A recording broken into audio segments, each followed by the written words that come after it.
Hello guys, जय श्री कृष्णा, राधे राधे। स्वागत है आपका हमारे चैनल में। तो चलिए कहानी को शुरू करते हैं।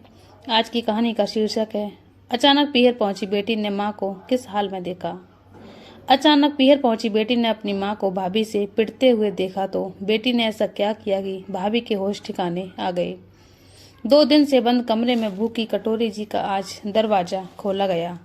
जैसे ही दरवाजा खुला वह बहू के पीछे पीछे हाथ जोड़कर गिड़गिड़ाते हुए बोलती जा रही थी, बहू अब तो खाना दे दे बेटा, बड़ी भूख लगी है। देख अब इस बुढ़िया से बर्दाश्त नहीं होता।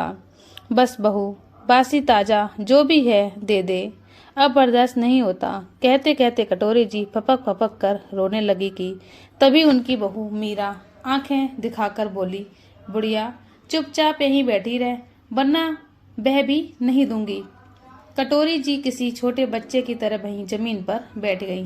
तभी मीरा तमतमाती हुई और बड़बड़ाती हुई एक कटोरे में चावल और नमक लिए हुए बाहर आई और उनके सामने एक टूटी कटोरी में डालकर कहती है, ले बुढ़िया ठूस ले। 70 साल की हो गई है पर अभी भी भूख कितनी लगती है। लगता है स्वर्ग से धारने तक मुझे कंगाल ही कर देगी। मीरा के उस कटोरे में चावल डालते ही कटोरी जी झटपट उसे खाने लगती हैं। वह थे तो सिर्फ रात के बचे चावल और नमक ही, पर उन्हें भी वह इतने चाव से खा रही थीं। शायद उन चावलों से ज्यादा उनकी भूख पुरानी थी। कटोरी जी को ऐसे खाते देख मीरा जल भुन गई और वह कटोरी जी के कटोरे के चावलों को जमीन पर फेंक देती है। कटोरी जी थोड़ी देर तक उन्हें देखती रहीं और फिर जमीन से ही चावल उठाकर खाने लगती हैं। इतने में मीरा की कुछ सहेलियां भी वहां आ जाती हैं और कटोरी जी को ऐसे खाते देखकर खिलखिलाकर हंसते हुए उनका मजाक बनाने लगती हैं। कटोरी जी इतने दिन से भूखी, उन पर किसी के हंसने का कोई फर्क नहीं पड़ता और ना ही उन्हें अपमान महसूस हुआ। अब भूख के आगे इंसान इतना लाचार हो जाता है कि उसे आगे पीछे कुछ दिखाई नहीं देता। मीरा की एक सहेली बोली, अरे वाह मीरा, तूने अब भिखारी को भी खाना खिलाना शुरू कर दिया। तू ये नेक काम कब से करने लगी? मीरा मुंह बनाते हुए बोली, अरे नहीं नहीं, ये सास है मेरी, गांव की अनपढ़ गंवार, तभी तो ऐसे जानवरों की तरह खा रही है। कटोरी जी जमीन पर पड़े खाने को बड़े प्यार से खाए जा रही थी। वह बासी चावल नमक भी उन्हें किसी पकवान से कम नहीं लग रहा था।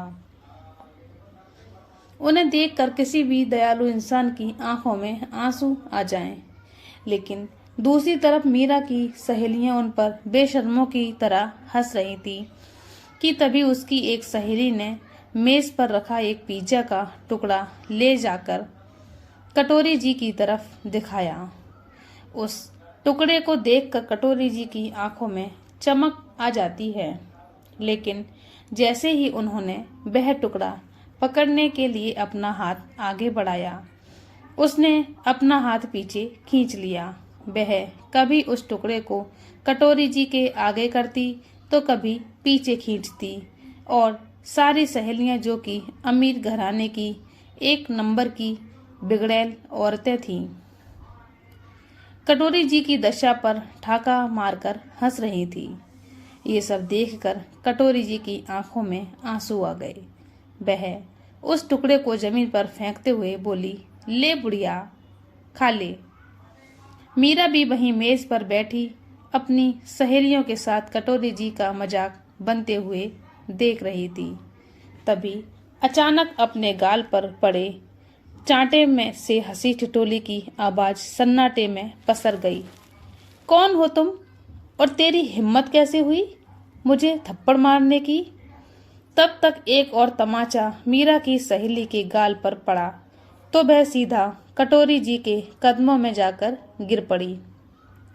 मीरा और उसकी सारी सहेलियां आश्चर्य भरी नजरों से उसे देखी जा रही थी कि तभी मीरा डरते हुए कदमों से उसके पास जाकर बोली, दीदी ये क्या बदतमीजी है घर के मेहमानों से पेश आने की।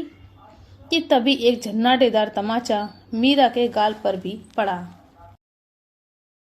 शर्म नहीं आती भाभी आपको, एक बूढ़ी लाचार माँ के साथ ऐसा करते हुए। रीना गुस्से में चिल्लाते हुए बोली, अगर तुम लोगों ने अभी इसी वक्त मेरी माँ से माफी नहीं मांगी तो तुम लोगों का वो हाल करूंगी कि तुम दोबारा किसी गरीब का मजाक बनाने में भी 10 बार सोचोगी। रीना को गुस्से में दहकता हुआ देखकर मीरा की सारी सहेलियों ने कटोरी जी से हाथ जोड़कर माफी मांगी और एक एक करके वहां से भाग गईं। रीना एक समाज सेविका है जो ऐसे ही लाचार बुजुर्गों की सेवा करती है और एक संस्था चलाती है जिस कारण उसकी पहुंच काफी दूर तक है। इसी कारण मीरा रीना की तेज आवाज से भी कांप उठती है। तब तक रीना ने कहा, और भाभी आप, अरे माना कि आपकी माँ नहीं है तो क्या दूसरे की माँ का मान सम्मान क्या होता है, वह क्या आप भूल गई हैं? क्या क्या कमी रखी थी मेरी माँ ने आपको? शादी के 1 महीने तक आपको धरती पर कदम तक नहीं रखने दिया, पलकों पर बैठा कर रखती थी आपको। यहाँ तक कि तुमको जल्दी उठने की आदत नहीं थी और बिस्तर पर जब तक चाय ना मिले तो आपकी आंख नहीं खुलती थी। मेरी माँ आपके उठने से पहले ही आपकी ग्रीन टी आपके हाथ में पकड़ा देती थी, चाहे वह कितनी भी तकलीफ में क्यों न हो। हमसे ज्यादा प्यार उन्होंने आपको किया, ये सोचकर कि बचपन से आपको माँ का प्यार नहीं मिला तो वह आपको माँ की कमी महसूस नहीं होने देगी। लेकिन तुमने मेरी माँ की ममता, उनका प्यार का ये सिला दिया। रीना रोते हुए अपनी माँ के गले लग गई। कटोरी जी एक सीधी सादी महिला थी। पूरा जीवन उन्होंने अपने बच्चों के पालन पोषण, उनके भविष्य को संभालने में गुजार दिया। कटोरी जी के पति मदन जी एक किराने की दुकान चलाते थे। उसी से अपने परिवार का गुजारा जैसे तैसे किया करते थे। धीरे धीरे बच्चे बड़े होने लगे और ज़रूरतें बढ़ने लगी थीं, तो उन्होंने रात को भी कहीं पर काम कर लिया और बेचारे बच्चों की ख्वाहिशों को पूरा करने में रात दिन एक कर दिया। मदन जी काम करने की मशीन बनकर रह गए थे, ना खाने की सुध ना पहनने की। दोनों बेटियां विवाह योग्य हुईं तो उन्होंने सबसे पहले बेटियों की शादी की, लेकिन जैसे ही बेटे की शादी हुई उनकी हालत और भी बद से बदतर हो गई। बेटा कोई काम नहीं करता था और अब भी मदन जी को ही पूरे परिवार का खर्च उठाना पड़ता था। एक रात 3 बजे सुबह में वह काम से लौट रहे थे कि किसी ने उन्हें पीछे से टक्कर मार दी और मौके पर ही उनकी मौत हो गई। उसी दिन के बाद से कटोरी जी को अपनी सुध नहीं रही। ससुर के मरते ही मीरा ने सारा घर अपनी मुट्ठी में कर लिया और बेटे ने पिता के किराने की दुकान हड़प ली। लेकिन जाने से पहले मदन जी ने एक अच्छा काम किया था जिसके बारे में बस रीना और सीमा को पता था। सीमा उनकी छोटी बेटी थी। ऐसे ही एक दिन की बात है, एक शाम को वे खटिया पर लेटी थी कि तभी उनका पोता विकास एक प्लेट में कुछ पकौड़े खाता और फोन चलाता हुआ आता है और अपनी दादी के पास बैठकर उनसे खाने को पूछा। आज पता नहीं कितना समय गुजर गया कटोरी जी को ऐसा खाना खाए हुए, शायद उन्हें खुद को भी याद नहीं। पकौड़े देखकर उनके मुंह में पानी तो आया, पर वह एक भी पकौड़े खाने से डर रही थी। विकास बार बार कह रहा था, लो ना दादी, एक तो ले लो, पर कटोरी जी मना किए जा रही थी। तो इस पर विकास उनके मुंह में जबरदस्ती एक पकौड़े डाल देता है। वो आंखें बंद करके पकौड़े का स्वाद ले रही थी कि तभी किसी ने उनके बाल पकड़ लिए। जब कटोरी जी ने आंखें खोली तो मीरा उनके बालों को पकड़े हुए खड़ी थी। और बगल में विकास भी डर के मारे जा चुका था। मीरा कटोरी जी के बाल पकड़कर उन्हें खाट से धक्का देते हुए बोली, बुढ़िया, तेरी हिम्मत कैसे हुई मेरे बेटे के पकौड़े छीन कर खाने की? बीमार पड़ गई तो उसका बिल क्या तेरा बाप भरेगा? कटोरी जी बिलखते हुए बोली, बेटा, मैंने नहीं छीना, वह तो विकास ने खुद मेरे मुंह में डाल दिया था। मुझे मत मारो बहू, आगे से नहीं खाऊंगी, बस एक ही खाया था, मत मारो। कटोरी जी रोते हुए कहती जा रही थी, लेकिन मीरा उन्हें मारती जा रही थी और बोली, बुढ़िया, एक तो कब से मेरी छाती पर मूंग दाल दल रही है, ऊपर से मेरे बताए नियम भी तोड़ रही है। आज जो तेरे बदन की एक हड्डी को ना तोड़ा तो मेरा नाम भी मीरा नहीं। मीरा इसी तरह बहुत देर तक कटोरी जी को बहुत पीटती रही। पीट पीट कर जब मीरा का गुस्सा शांत होता है तब वह कहती है, आज पूरे दिन तुझे खाना नहीं मिलेगा बुढ़िया, अब भुगत पकौड़े का स्वाद को। मीरा की मार से कटोरी जी बहुत देर तक वहीं जमीन पर बेसुध पड़ी रही। करीब 1 घंटे बाद विकास डरते डरते आया और उसने अपनी दादी को पानी पिलाया। तब जाकर उन्हें होश आया, लेकिन उसे भी मीरा ने इतना डरा कर रखा था कि अगर उसे दादी के पास देख ले तो उसे भी कमरे में बंद करके बहुत मारती थी। उसने तुरंत पानी पिलाया और वहां से अपने कमरे में चला गया। थोड़ी देर के बाद कटोरी जी लड़खड़ाते हुए उठी और अपनी खटिया पर जाकर सो जाती हैं। वह पूरे दिन बस बाहर आंगन में ही पड़ी रहती थी, या तो कोई काम करती थी या तो अपने खटिया पर लेटी रहती थी। गर्मी हो या सर्दी हो या हो बरसात, घर के अंदर उन्हें जाने की इजाज़त नहीं थी। वहाँ आंगन में पड़ी पड़ी मक्खियों के साथ बातें करती थी। उनका बेटा रोहित, जो कि बाजार में अपने पापा के बनाए हुए किराने की दुकान को चलाता था, ना जाने कितनी बार माँ के पास से निकला था, पर कभी भी अपनी माँ से उनका हालचाल भी नहीं पूछता था। वही मीरा की बात करें तो वह कटोरी जी की आवभगत तभी करती थी जब उसकी दोनों ननदें वहां आती थीं। उनके सामने वह कटोरी जी से बड़े अच्छे से पेश आती थी, पर बेटियां जब अपने घर चली जाती थीं तो सारी सेवा मीरा सूद समेत वसूल करती थी। वैसे तो कटोरी जी ने कई बार चाहा कि बेटियों को मीरा और रोहित की असलियत बता दें, पर फिर भी ये सोचकर डर जाती थी कि कहीं ऐसा करने से मीरा उसे इस घर से ही ना निकाल दे। फिर वह जाकर बेटियों की सर का बोझ नहीं बनना चाहती हैं। वह तो वैसे भी अपने ससुराल वालों पर आश्रित हैं। एक दिन सुबह की बात है, कटोरी जी को खबर मिलती है कि उनकी छोटी बेटी रीना आने वाली है। कटोरी जी बड़ी खुश हो जाती हैं। चलो आज 1 साल बाद कुछ अच्छा खाने को मिलेगा, क्योंकि रीना 1 साल पहले आई थी।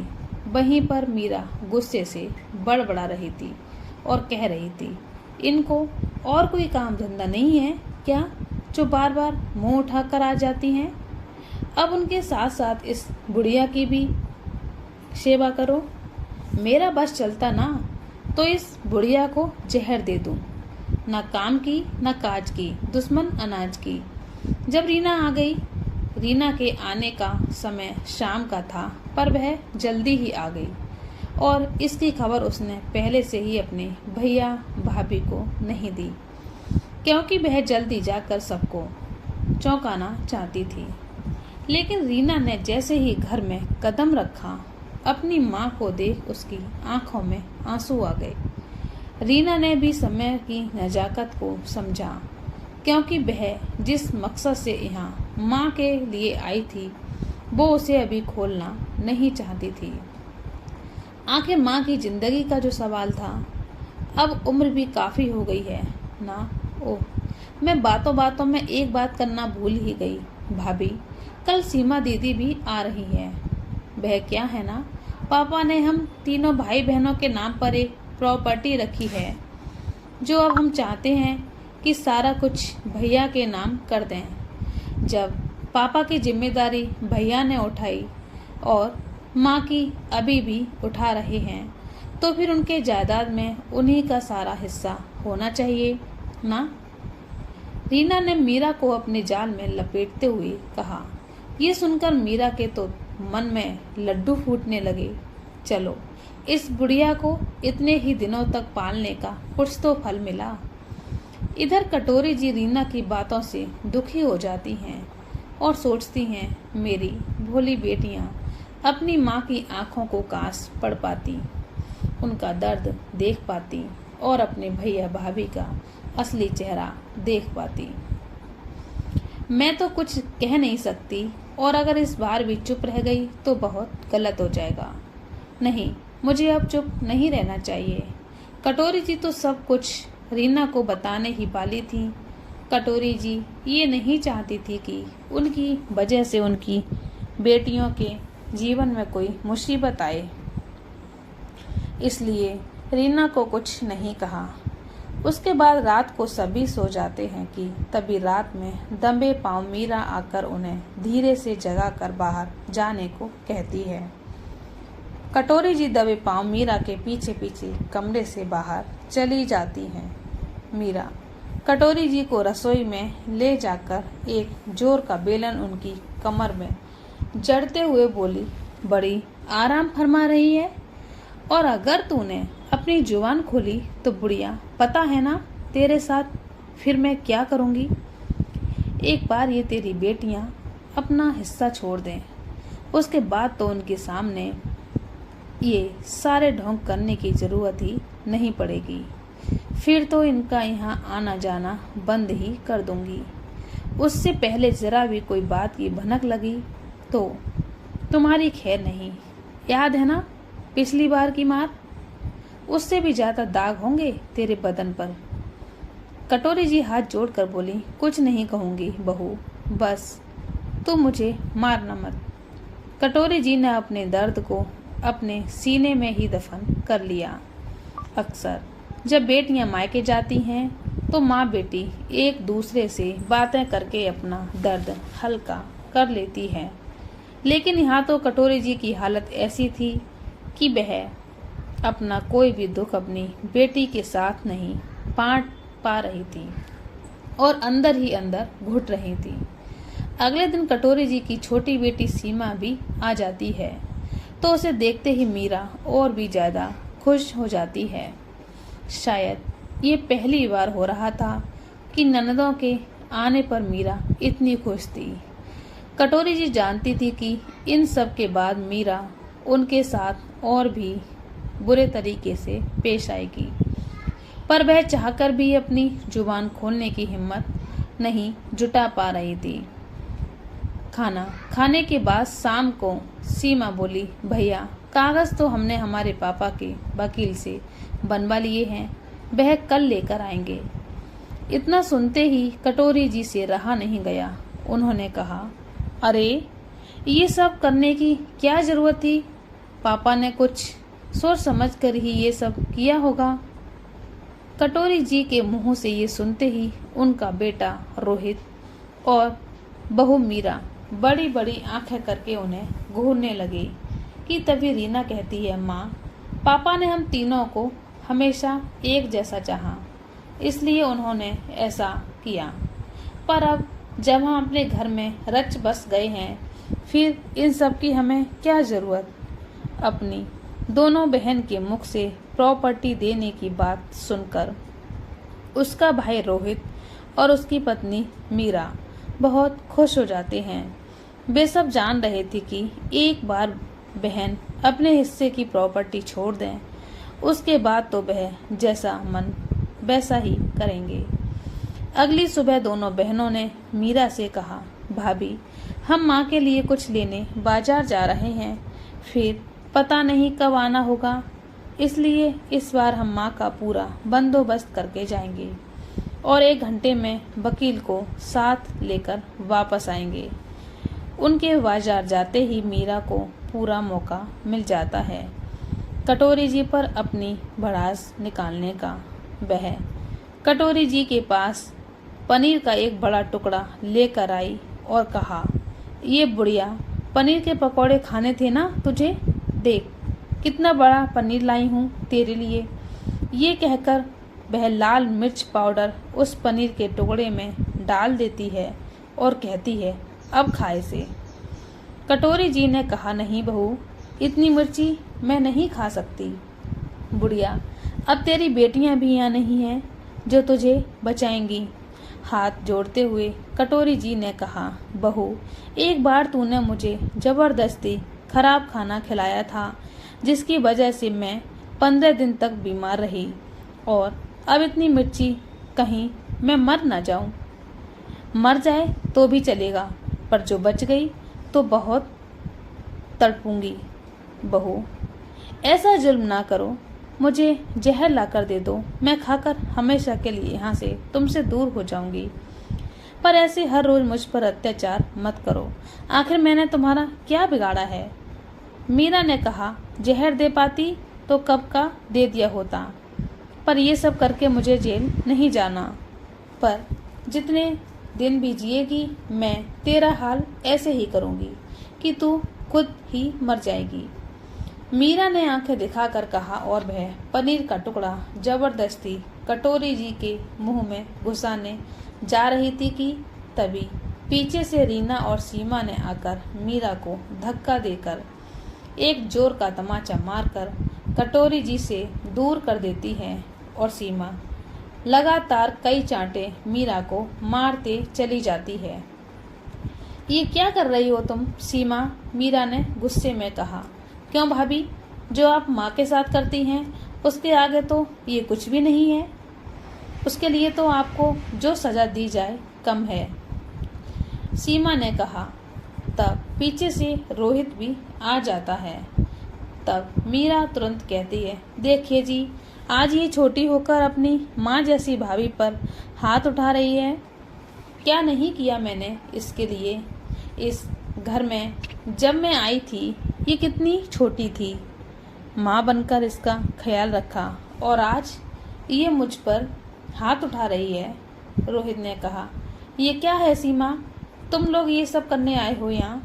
अब ये घर मेरा है और यहाँ पर सिर्फ मेरा और मीरा का हुक्म चलेगा, और हम लोग चाहते हैं कि तुम लोग यहाँ कभी मत आना। अब हमारा घर? मीरा ने रोहित से पूछा।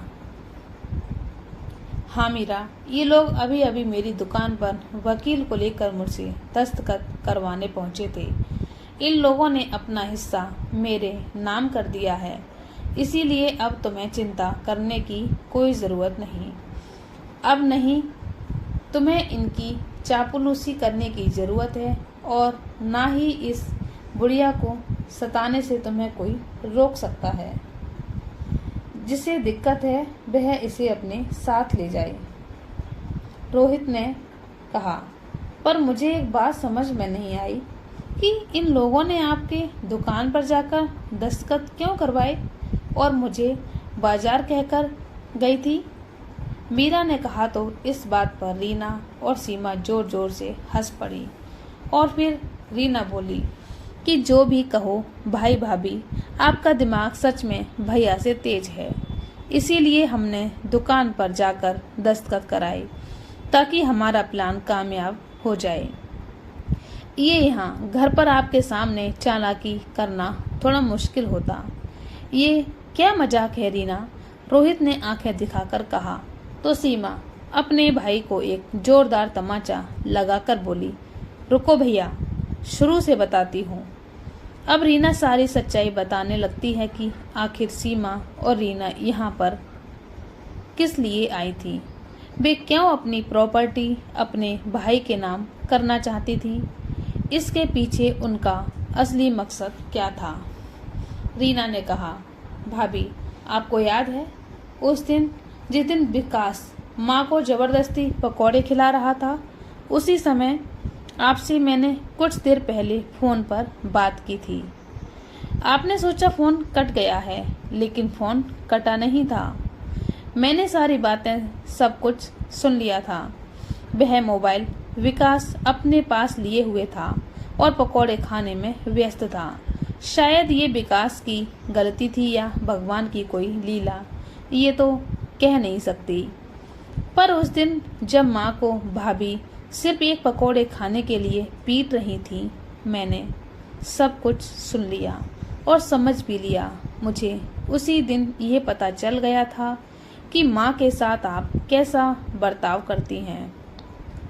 फिर मैंने तुरंत सीमा दीदी से बात की और ये प्लान बनाया कि किस तरह आपको सबक सिखाया जाए। रीना ने कहा, हम चाहते तो कब का आकर तुम लोगों को तुम्हारी औकात दिखा सकते थे, पर उसमें मज़ा नहीं आता जो आज आया। भैया, तुम्हें क्या लगा अचानक से आकर हमने यूं ही प्रॉपर्टी की बात छेड़ी? नहीं, हम चाहते थे कि पहले आपसे सब कुछ छीनकर माँ के नाम कर दें, फिर आप लोगों को भी आपके ससुराल भेज देंगे। उसी दिन की बात और मारपीट की बात रीना के फ़ोन में रिकॉर्ड है और आज की मारपीट और वीडियो मेरे फ़ोन में रिकॉर्ड है, जो तुम दोनों को जेल भिजवाने के लिए काफ़ी है। रीना ने आगे कहा, अब जब मैं और दीदी बाजार गई थी तो तभी एक कैमरा यहाँ घर के एक कोने में लगा कर गए थे। हमें अच्छे से पता था कि हमारे जाते ही भाभी माँ के साथ फिर से बुरा व्यवहार करेंगी। क्या सच में? अपनी बेटी की बात सुनकर कटोरी जी ने कहा, क्या सच में ये लोग अब मुझ पर हाथ नहीं उठाएंगे? कटोरी जी ने नम आंखों से अपनी बेटी से पूछा। हाँ माँ, अब आप पर कोई हाथ नहीं उठा सकता। अगर किसी ने भी आपको गलती से छुआ भी तो उसका हाथ तोड़कर उसके हाथ में दे देंगे हम। कटोरी जी बोली, जानती है बेटा, जब वह बहू मारती है ना तो 2 दिन तक मैं बिस्तर से उठ नहीं पाती, कभी कभी तो दर्द से उल्टी भी हो जाती है। ये कहकर कटोरी जी अपने आंसुओं को पोंछने लगती थी और अपने हकलाती आवाज़ में कहती हैं, बचपन में मैं जब तुम लोगों को मारती थी मगर उसके निशान पड़ जाते थे तो मेरा दिल बहुत रोता था, और आज अपनी बूढ़ी लाचार माँ को पीटकर इतने निशान दिए कि मैं दर्द से पूरी रात कराहती हूँ, फिर भी इनको कोई फर्क नहीं पड़ता। माँ के शरीर पर इतनी मार के निशान देखकर दोनों बेटियों की आंखें भर आईं। माँ, क्यों आपने इस बारे में हमें नहीं बताया? क्यों इसके अत्याचार सहती रही? सीमा ने कहा तो कटोरी जी बोली, डर लगता था बेटा इसके मारने से, और इसे तो फिर भी सह लेती, पर उस दिन रोहित ने जब मारा था ना तो मुझे अपनी हड्डियों चटकने की आवाज़ भी आती थी। एक लोहे की बाल्टी से तेरे भैया ने मेरे सिर पर मारा था, तब भी मैं नहीं मरी। बेटियों ने कहा, माँ आपकी हर चोट का हिसाब होगा, इन्हें तो अब आज सजा हम दिलवाएंगे कि हर कोई बेटा बहू अपनी बूढ़ी माँ के साथ ऐसा करने के बारे में 100 बार भी सोचेगा। तभी दरवाजे की घंटी बजी। मीरा ने कांपते हुए दरवाजा खोला तो सामने पुलिस को देखकर दोनों के पैरों तले जमीन खिसक गई। ये लो माँ, पुलिस भी आ गई, ले जाइए इन हैवानों को और हम इसके खिलाफ सबूत पीछे से लाते हैं। सीमा ने तैस में आकर कहा। मीरा और रीना ने अपने भाई भाभी को 2-2 साल की सजा दिलवाई। रीना बोली, माँ अब आप आराम से यहाँ रह सकती हैं, पर इस उम्र में अकेली आप कैसे रहेंगी? आप हमारे साथ चलिए, वहाँ आप हमारे साथ रहना। रीना की बात सुनकर उसकी माँ कटोरी जी ने कहा, बेटा जब ये बुढ़ी हड्डियाँ इतनी मार सह सकती हैं तो अकेली भी रह सकती हैं। मुझे अपनी आज़ादी महसूस करने दो। अब से मैं अपने कमरे में सोऊंगी और जो मन में होगा सो खाऊंगी। कटोरी जी एकदम बच्चों के जैसी हरकत करने लगी, जिसे देखकर रीना और सीमा की आंखों में आंसू आ गए। रीना और सीमा ने अपनी माँ के लिए एक सहायिका रख दी ताकि वह 24 घंटे माँ के साथ रहे और उन्हें किसी प्रकार की असुविधा महसूस ना हो। यहाँ तक कि हफ्ते में 2 बार बेटियां उनसे मिलने आती। मीरा और रोहित जेल से छूटकर दोबारा माँ से माफ़ी मांगने पहुँचे तो कटोरी जी ने उन्हें माफ़ नहीं किया और धक्के मारकर घर से निकाल दिया, ये कहकर कि आज से मेरा बेटा मेरे लिए मर चुका है। दोनों वहाँ से सिर झुकाए चले गए और दूर दर दर की ठोकरें खाते रहे। उधर कटोरी जी अपने घर में आराम से रह रही थीं और बेटियां और दामाद उनका खूब ख्याल रख रहे थे। दोस्तों, अपने माँ बाप के साथ कोई भी ऐसा ना करे। भगवान से हमारी यही प्रार्थना है। क्या हो गया है कलयुग की औलादों को जो अपने माँ बाप को इस तरह से सता रहे हैं। हालांकि सब लोग ऐसे नहीं हैं, लेकिन बहुत सारी खबरें अखबार में आए दिन पढ़ने को मिलती हैं और बुजुर्गों की आपबीती सामने आ जाती है, उसे भी झुटलाया नहीं जा सकता। ये कड़वी सच्चाई है, इसलिए आप अपने माता पिता का सम्मान करें और सेवा करें, यही परम धर्म है। हेलो दोस्तों, कहानी को पूरा देखने के लिए धन्यवाद। तो चलिए मिलते हैं एक और नई कहानी के साथ। तब तक के लिए जय श्री कृष्णा, राधे राधे। थोड़ा हमें सपोर्ट कर दीजिए, हमारे चैनल को सब्सक्राइब कर लीजिए और बेल आइकन को दबा दीजिए। धन्यवाद।